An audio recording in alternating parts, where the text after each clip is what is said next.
The things here, man. It's courtesy of Yahoo Sports. Okay, Todd Monken reveals insights on Browns QB battle: Shedeur Sanders versus Deshaun Watson. Okay, here it says, Todd Monken will soon decide who will be QB1, basically out of Deshaun and Shedeur. The head coach faces an unviable task of naming the winner of the job before training camp ends. He recently gave an update on the former Colorado Buffalo Star's chances. Monken mentioned he was told he'd never be a starter in this league. Now he's one snap away from proving everybody wrong. This is the story of a kid who grew up under a spotlight he never asked for, who watched his name get dragged through a draft night nobody saw coming, and who is now standing in a Cleveland locker room with a chance to silence every single doubter in one training camp. This is Shedeur Sanders, and this summer, everything changes. Let's talk about where this really starts. Not in Cleveland, not even in college. It starts with a last name that came with expectations most 20-somethings could never handle. Being Deion Sanders' son was never just a fun fact. It was a weight. Every throw got measured against a legend's shadow. Every mistake got magnified. Every win got questioned. Was it him or was it the name? Shedeur didn't ask for that spotlight. He was born into it. And somehow, instead of shrinking from it, he leaned into it. At Jackson State, he was electric. At Colorado, under his father's own program, he became appointment television. Every Saturday, cameras followed him like he was already a franchise quarterback. Analysts broke down his footwork. Fans argued about his arm strength. Coaches across the country studied his tape like it was a final exam. He wasn't just playing football. He was auditioning for the rest of his life, in front of the entire country, every single week. And then came the draft. If you know, you know. If you don't, picture this. A quarterback with first-round talent, first-round production, first-round tape, and he sits and sits. Round after round, name after name gets called, and his doesn't.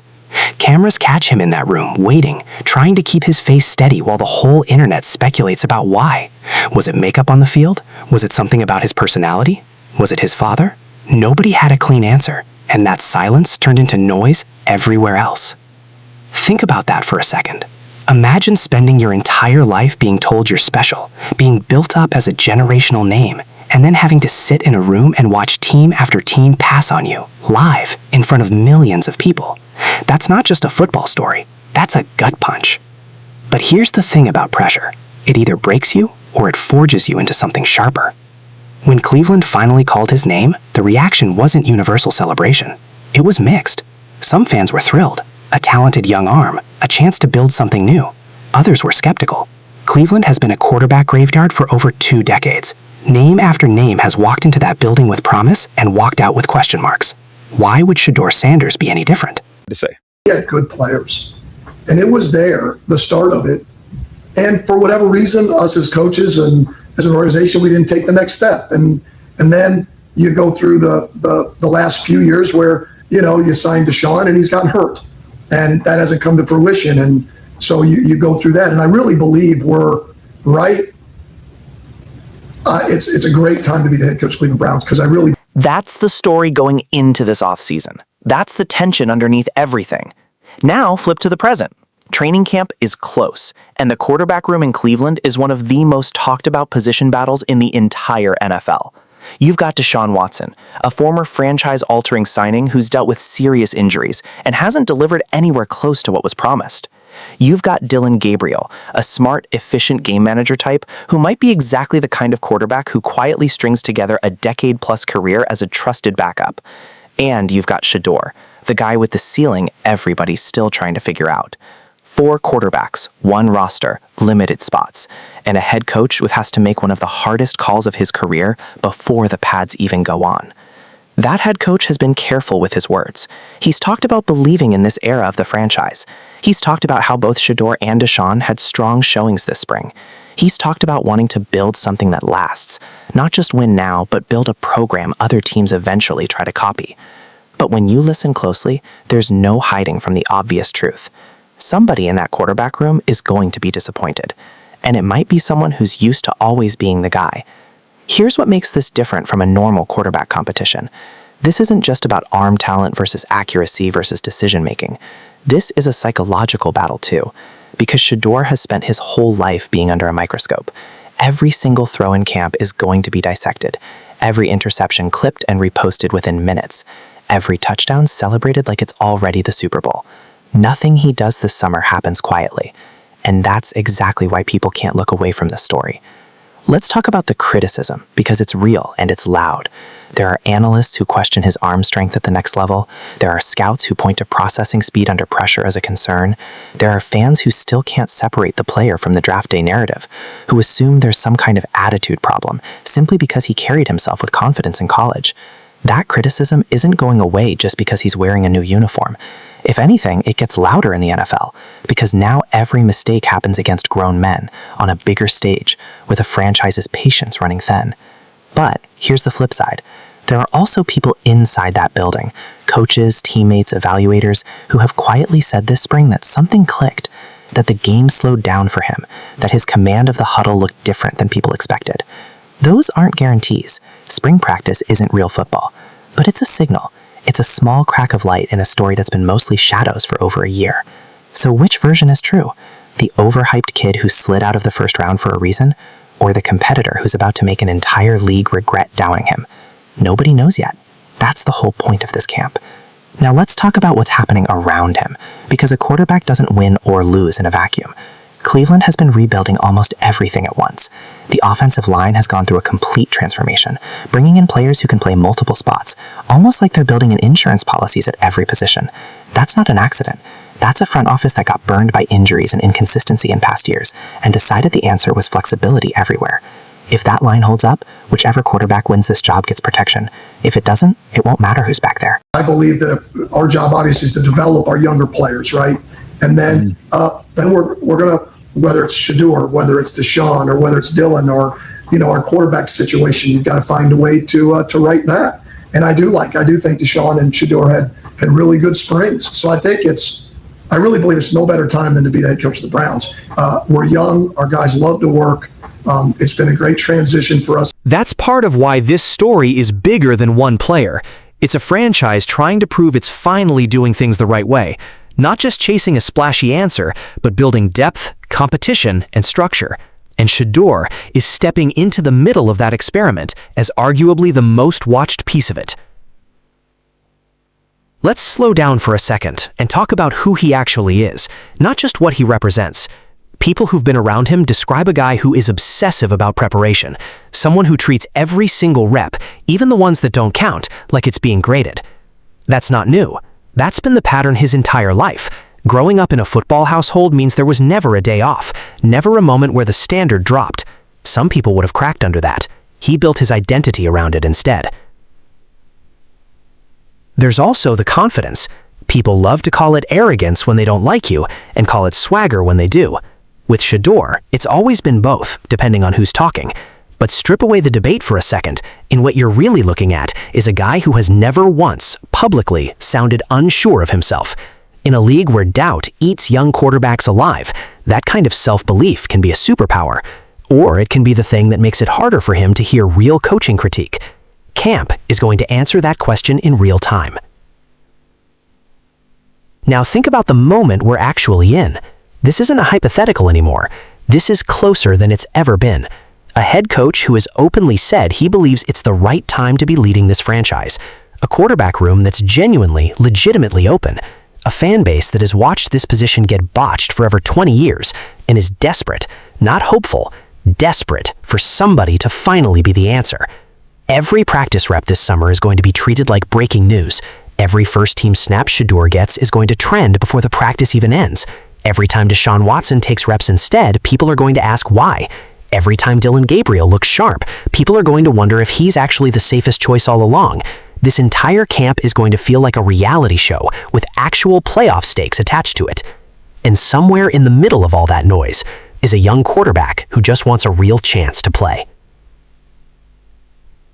We're going to get to some of the position battles that they were talking about on Baskin Phelps. Let's get into it, man. I think Shedeur Sanders has a great chance of winning this job. A lot that's going to be happening in this camp coming up that I don't think a lot of folks outside of us that cover the team are paying a lot of attention to. It's all about Deshaun Watson and Shedeur Sanders. Can they keep 4 quarterbacks on this roster? If they can't, who's the odd man out? Dylan Gabriel. That's really what this story comes down to. Not the draft slide, not the takes, not the outside noise. A kid who has been chasing this exact opportunity his entire life, who has been picked apart in public more than almost any prospect in recent memory, standing on the edge of finally getting to answer every single question with his play instead of with words. If you've made it this far, you already know why this story matters. This isn't just about football. It's about what happens when the whole world doubts you, and you're the only one who still has to believe you're right. That's every underdog story that's ever meant something to anybody watching this video. And if you feel that, even a little bit, do me a favor and hit subscribe, because this Shedeur Sanders story is only just getting started, and you're going to want to be here for every single turn of it. Because here's the truth nobody can spin. Talent alone doesn't win a quarterback job in the NFL. Neither does a famous last name, and neither does a viral highlight reel. What wins jobs is what happens on the practice field when the cameras think they've already made up their mind. It's the extra rep after the whistle. It's the film session at 11 at night when everybody else has already gone home. It's whether a young man can take years of being questioned and turn it into fuel instead of doubt. Shedeur Sanders has been famous since before he threw a single college pass. He's been criticized, defended, memed, praised, and picked apart more than almost any young quarterback in recent memory. And through all of it, the one thing that hasn't changed is the belief that this is exactly where he's supposed to be, under pressure, with everybody watching and everything on the line. Training camp is about to answer the only question that's ever really mattered. Not whether people believe in Shedeur Sanders, whether he still believes in himself when it finally counts. And if the last few years have taught us anything about this kid, it's that betting against him has never once been the smart move. The story isn't over. It's just getting to the part that matters. Let's rewind for a second, though, because to really understand why this camp feels different, you have to understand what came before it. You have to understand the years Cleveland spent throwing everything at the quarterback position and watching it fall apart anyway. Big trades, big contracts, big promises, and every single time something broke. An injury, a scheme mismatch, a locker room that never quite settled. Fans in that city didn't just want a good quarterback. They needed a reason to trust the process again. That's the environment Shedeur's walking into. Not a blank slate, a battlefield with scars still healing. With the players that they brought in on the offensive line to rebuild that position room. And I have said this repeatedly, Andrew Berry, really, I think, he'll say it was unintentional, which nothing, all due respect to Andrew Berry, nothing that man does is unintentional. Okay? Yeah, that man's got plans for plans. Right. Yeah. He's got spreadsheets for spreadsheets. Okay? Like, nothing he does is on accident. And So when people say this camp is just a competition, that's underselling it. This is a referendum on how the entire organization rebuilds trust with its own fan base. Every read Shedeur makes, every check at the line, every third down conversion gets filtered through years of accumulated frustration. That's an enormous amount of weight to hand a young quarterback who hasn't taken a single regular season snap yet. But if there's one thing his whole life has prepared him for, it's performing under weight that would flatten most people his age. Think back to college for a second, because the noise didn't start in the NFL. It started years earlier, every time he stepped on a field with his father standing on the sideline. Critics said the only reason he started was who his dad was. Critics said the offense was built entirely around protecting him. Critics said he'd never survive contact at the next level because his college line couldn't hold up either. And every single time, he answered with production. Not perfect production, not mistake-free football, but results that were hard to argue with, week after week, season after season. That pattern matters here because it tells you something about how he responds to doubt. Some players hear criticism and shrink. Some get defensive and stop improving. Others use it like fuel, treating every outside dismissal as one more thing to prove wrong. Everything about his track record so far points to the third category.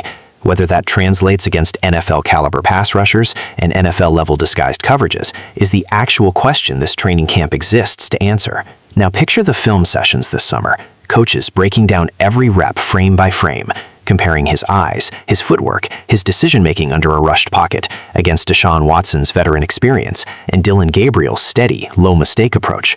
This isn't a talent contest decided by highlight throws. It's a competition built on trust. Can the coaching staff trust this player to protect the football, to make the checks correctly, to lead a huddle full of grown men who have their own careers riding on getting this right too? That's the part fans sometimes forget. A locker room doesn't just watch a quarterback battle from the outside, they live inside it. Offensive linemen want to know who they're protecting. Receivers want to know whose timing they need to build chemistry with. Veterans on defense are watching too, because a functional offense means fewer 3-and-outs, fewer short fields, fewer long days on the sideline. Every single player in that building has a stake in how this quarterback competition resolves, and that adds another layer of pressure that never shows up on a stat sheet. And then there's the media cycle, which never sleeps anymore. A single practice period can turn into 100 headlines before dinner. A good throw in 7-on-7 gets clipped and shared as if it settled the whole debate. A bad decision in team drills gets replayed in slow motion with ominous music under it. Shedeur has lived his entire adult life inside that kind of coverage. But this is a different intensity. This is the NFL. This is job security for coaches, front office executives, and yes, quarterbacks, all tied to how this plays out in real time, in front of a fan base that has been burned too many times to be patient anymore. So how does a young player handle that kind of daily magnification without losing his mind? People close to him point to the same thing over and over. Routine, obsessive, almost stubborn routine. Film before anyone else arrives. Extra throwing sessions after practice technically ends. Conversations with veteran quarterbacks around the league, soaking up whatever wisdom he can find. Because talent alone has never been enough at this level. Not for anybody, no matter how gifted. There's also something to be said about the relationships being built behind the scenes. Head coaches talk about developing their quarterback room like it's a garden, not a vending machine. You don't just plug in talent and expect instant results. You cultivate it. You put reps in the right spots. You protect confidence while still demanding correction. The tone coming out of Cleveland this offseason has leaned towards patience and belief, a coaching staff that seems genuinely convinced they're finally building something sustainable instead of chasing one more quick six. That's a meaningful shift, because for years, Cleveland's approach to the quarterback position felt reactive. Something would go wrong, and the answer was always to search outward for the next big swing. This year feels different. This year feels like an organization trying to develop from within, trusting young talent to grow into the answer instead of importing it and hoping it works. Whether that philosophy pays off is still unwritten, but it's a notable change in approach, and Shedeur is standing right at the center of it. Now let's address the elephant in the room one more time, because you can't tell this story honestly without it. The draft slide still follows him everywhere. It's brought up in nearly every conversation about his career, and it probably will be for years, regardless of what happens next. Some see it as a permanent asterisk. Others see it as the single greatest source of motivation a young athlete could ever be handed. Imagine carrying that memory into every single practice. Every team that passed on you is watching this camp too. Every analyst who questioned your readiness is watching this camp too. That's not pressure most 20-something professionals ever have to deal with. That's pressure most people never have to deal with in their entire careers. And yet, here's the thing about pressure like that. It can either paralyze you, or it can become the quiet engine underneath everything you do.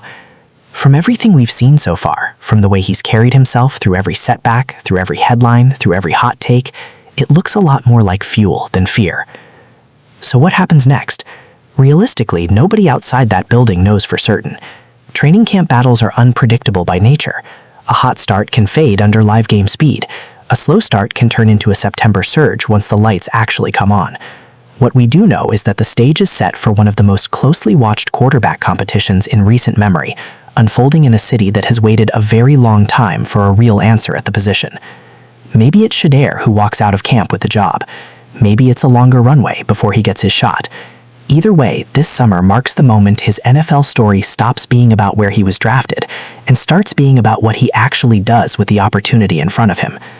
Because at some point, the story of the draft slide has to end, and the story of the player has to begin. That transition is happening right now, in real time, in pads, in front of coaches who are watching every single rep like it might be the one that changes everything. If this is the summer everything finally clicks, we're going to look back on this training camp as the real beginning. Not the draft, not the criticism, not the noise. This. And if it's not, if the doubters end up being right, at least nobody will ever be able to say he didn't get his shot, and nobody will ever be able to say he didn't fight for every single rep of it. That's the story unfolding in Cleveland right now, and whichever way it goes, it's one worth watching all the way through.